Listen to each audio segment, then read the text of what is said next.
হাই বন্ধুসকল, আজি আপোনালোকৰ মাজতে এটা নতুন ভিডিঅ' লৈ আহিলোঁ। এইবাৰ মই কিছুমান ঘাঁহৰ খেতি কৰিছোঁ। এইটো হ'ল আপোনাৰ গিনি ঘাঁহ। এইটো ছাগলীৰ কাৰণে বৰ ভাল, কোমলীয়া ঘাঁহটো, সৰু পোৱালীবিলাকেও খাব পাৰে, বৰ ধুনীয়া ঘাঁহ এবিধ। এইটো হ'ল আপোনাৰ গিনি ঘাঁহ।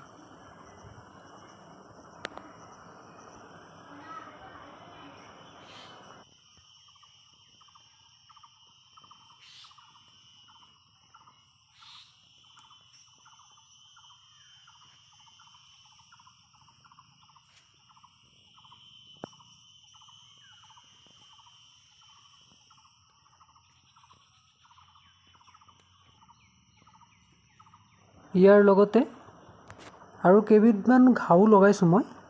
এইটো আপোনাৰ ধনচিয়াৰ গছ, এইটো ধনচিয়াৰ বুলি কয়।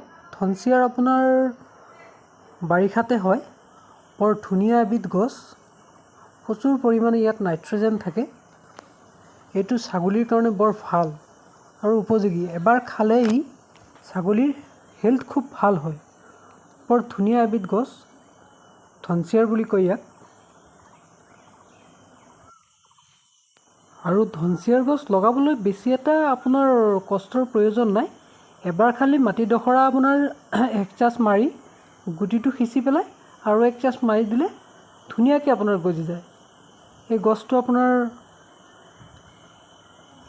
1 মাহ 1.5 মাহমান পিছত আকৌ কাটিব পাৰি। ইয়াৰ পৰা কাটাৰ পিছত আকৌ নতুন কুঁহি ওলায়, সেইটো আকৌ ডাঙৰ হয়, সেইটো আপোনালোকে খুৱাব পাৰে।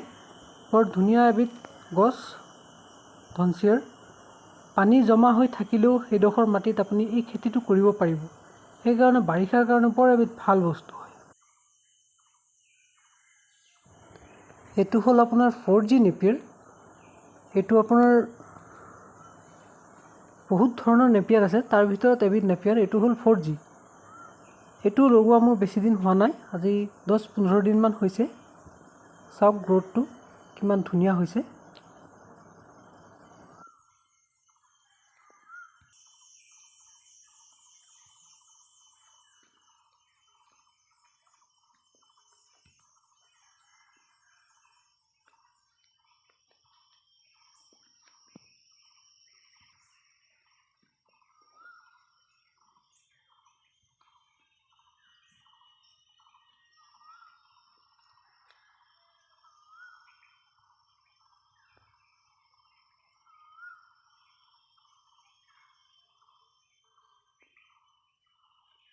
এইটো হ'ল আপোনাৰ ৰেড নেপিয়াৰ। ৰেড নেপিয়াৰত বহুত পৰিমাণে প্ৰ'টিন থাকে। ৰেড নেপিয়াৰো আপোনালোকে খুৱাব পাৰে ছাগলীক। যিসকল বন্ধু বান্ধৱীয়ে ছাগলী ফাৰ্ম খুলিম বুলি ভাবিছে, তেওঁলোকে ৰেড নেপিয়াৰো খেতি কৰিব পাৰে। ৰেড নেপিয়াৰ বহুত ভাল, প্ৰ'টিনৰ পাৰ্চেণ্টেজ বেছি থাকে, সেইকাৰণে ৰেড নেপিয়াৰ খুৱাব পাৰে। বন্ধু বান্ধৱীসকল, যদি মোৰ ভিডিঅ'টো ভাল লাগে তেনেহ'লে লাইক এণ্ড ছাবস্ক্ৰাইব কৰি দিব আৰু ওচৰত থকা বেল আইকনটো দবাই দিব। Thank you.